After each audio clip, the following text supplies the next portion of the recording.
see you there. Welcome to Rachel's Book Corner. I'm sorry if it sounds like there's a transformer dying in my apartment, but it's 40 degrees outside and they're heating the building as if it's -20, so I gotta keep the fan on.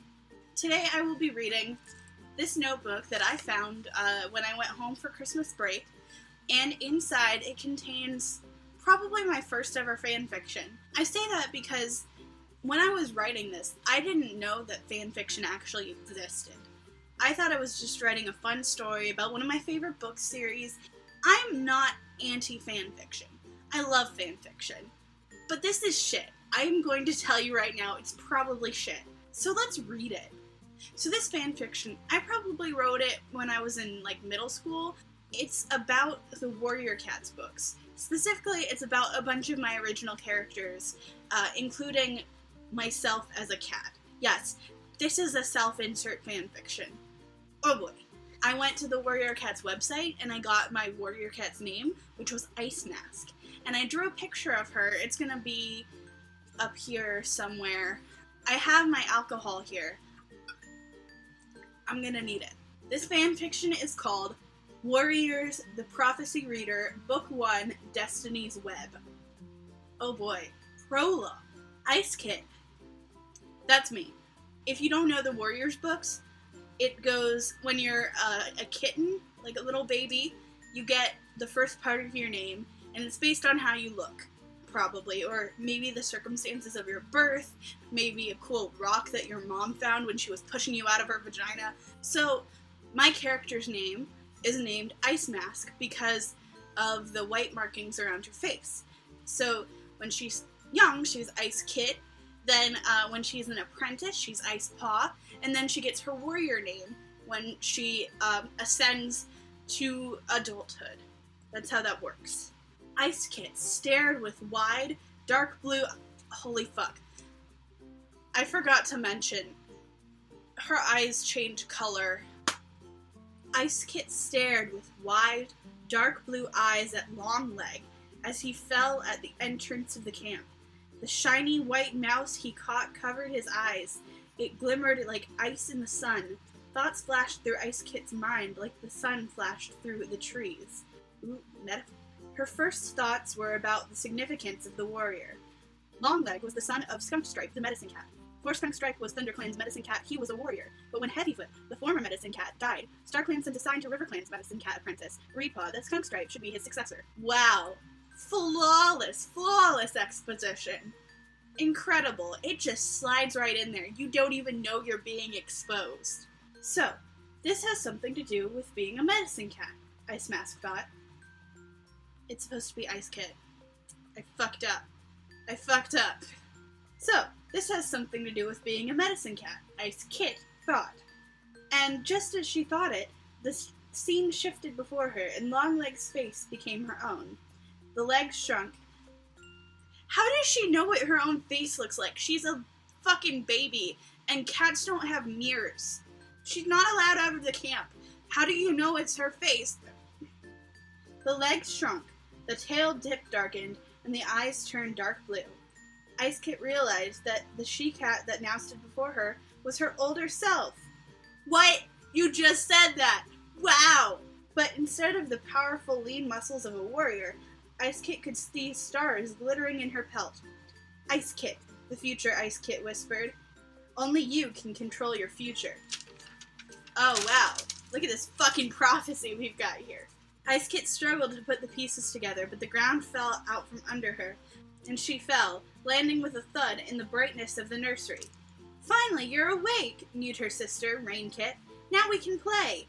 I need to do something first, said Ice Kit solemnly. Turning to Earth Pelt, she asked, May I go speak with Skunkstripe? Certainly, said Ice Kit's mother. Be back soon. I will, said Ice Kit as she padded out of the nursery. She spotted Skunkstripe eating a vole by his den. I love that, I know all of these fucking animals that the cats eat. I didn't know what the fuck a vole was before I started reading Warrior Cats, so thank you. Thank you for that. Hello, little one, meowed Skunkstripe, noticing the dark kit. Hello, Skunkstripe, greeted Ice Kit. I had a dream from StarClan. Longleg came into camp with a white mouse, and he tripped. The mouse covered his eyes, and then he morphed into me, only older, and I had stars in my pelt. And then I don't know. They said that only I was in charge of my destiny. Look at me.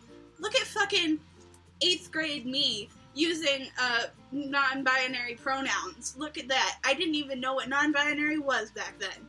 Look at me being all fucking progressive. Skunkstripe's eyes widened. Well, that is a puzzle. I have no idea what that could possibly mean. Ice Kit cocked her head to one side.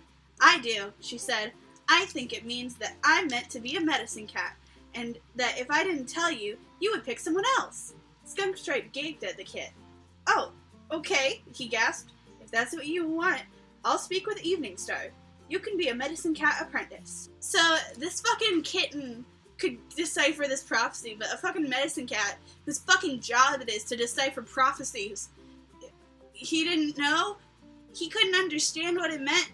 This is dumb, I hate this. Chapter 1. Skunkstripe, you were brave. I think this is supposed to be a Russian accent because I forgot the A. Skunkstripe, you were a brave warrior, and now you are a wise medicine cat. You will be mentor to Icepaw. I pray that Scarred Clan approves my choice. Evening Star meowed from the great rock. Icepaw narrowed her eyes. Why did her leader need to pray when Icepaw herself had received a sign? Didn't she trust her? No, you're a fucking kitten! I'm yelling really loud. I hope my neighbors are okay with this.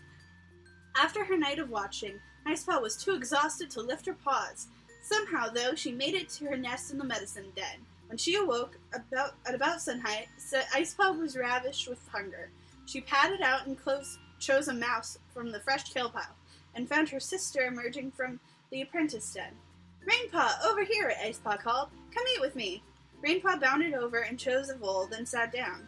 Wow, she exclaimed. Our first day as apprentices. Icepaw gazed toward the medicine den. Yeah, I wonder what we'll learn. I hope I learn how to hunt. What an important duty, feeding your clan, replied Rainpaw. Just then, Skunkstripe ambled out of Evening Star's den. Spotting Icepaw, he bounded toward the fresh kill pile. Finish up, Icepaw, then you can come with me to gather herbs. We need some borage, he meowed. Also, these fucking herbs that I know now. I can treat all of your fucking illnesses with some fucking herbs. If you're sick, I'll give you some borage. Icepaw gulped down the rest of her mouse, touched her tail tip to her sister's shoulder, and bounded over to Skunkstripe. Come to the medicine den, and I'll show you what it looks like, the medicine cat ordered. Icepaw shot towards the den, bounding excitedly on her paws, which seemed lighter than air. She watched with large blue eyes as Skunkstripe pulled out a small, furry leaf. This is borage. Holy shit! I thought he was going to show her some Xanax. It is used to help a queen's milk come. We only have a few leaves left, so it's crucial we fetch some. The plant's flowers are pink or blue, and kind of look like this. Skunkstripe drew a star shape in the ground with his claw. Icepaw nodded gravely.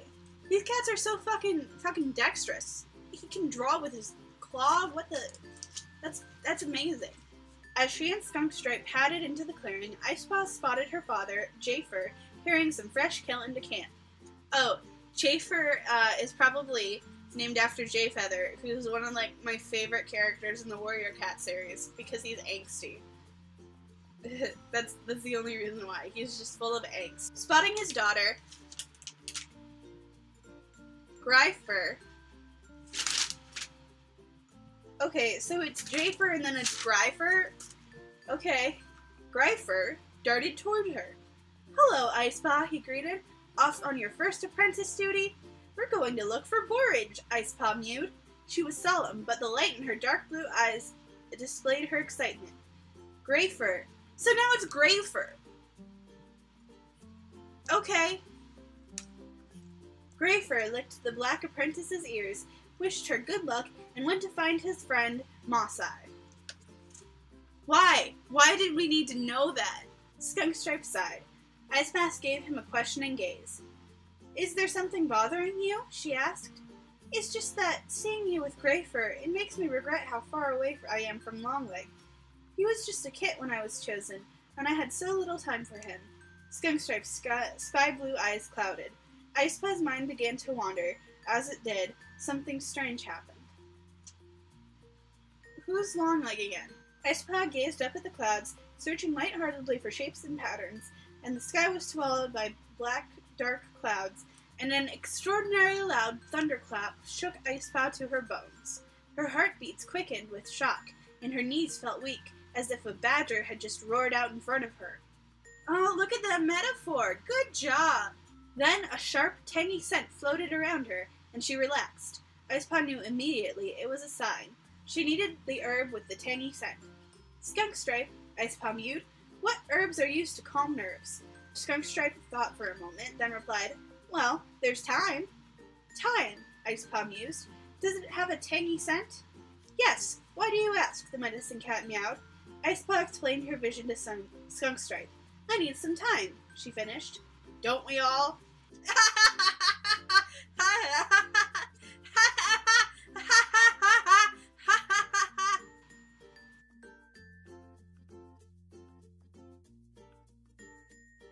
Icepaw purred. After gathering a few sprigs of thyme, which turned out to be a leafy green plant, Skunkstripe suggested they stop to rest. Icepaw felt she should go on much longer, but she agreed. At first, the apprentice was comfortable in the sun, her black fur warming up quickly, but soon she felt awkward as the silence stretched between her and her mentor.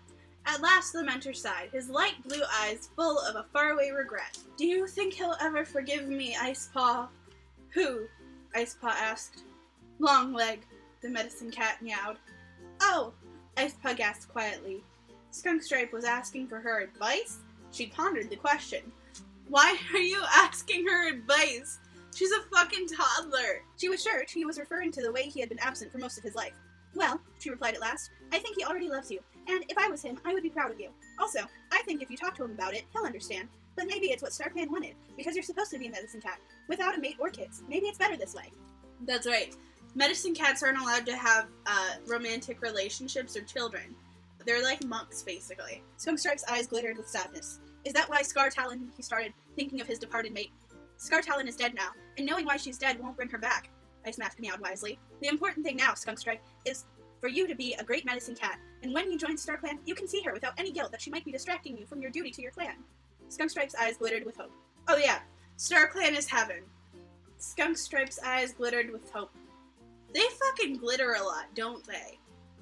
It's like a Lady Gaga concert over here. Thanks, Icepaw, he meowed softly. Icepaw felt a rush of affection for her mentor. She wanted things to be alright for him. Let's go gather borage, suggested Skunkstripe. There was a newfound spring in his step as he hopped to his feet. The borage, as it turned out, was several fox lengths away, under a tall tree with heavy limbs. At the base of the tree, a clump of borage sprouted from the ground. Setting down the thyme a rabbit length away, they measure things with animals, which is dumb. Skunkstripe showed Icepaw how to nip the leaves from the plant, and then Icepaw tried it herself. Suddenly, there was a loud cracking noise. Oh no! Icepaw looked up to see a limb falling toward the ground, where she and her mentor were standing. Oh no! Icepaw leapt away just in time, but Skunkstripe was rooted to the spot like the tree, his eyes wide with terror. No! Icepaw had no idea if the cry was hers or her mentor's. Skunkstripe's black form crumbled under the weight of the tree. Yet, it didn't. He was still there, greater than in life, stars glistening in his fur. His eyes met Icepaw's, but they were different, every color at once. Then Icepaw was in pain, pure pain. Visions of StarClan and sacred ceremonies, blood and battles, illness and herbs filled her mind. For one brief, aching moment, she knew all. Then those unnecessary thoughts fled her mind, and shock replaced the pain. Goodbye, Icepaw. Skunkstripe's whisper echoed in her head. Icepaw's heart raced, her pupils dilated, and her breath came in sharp pants. Slowly, Icepaw bent down and lapped up the leaves of thyme.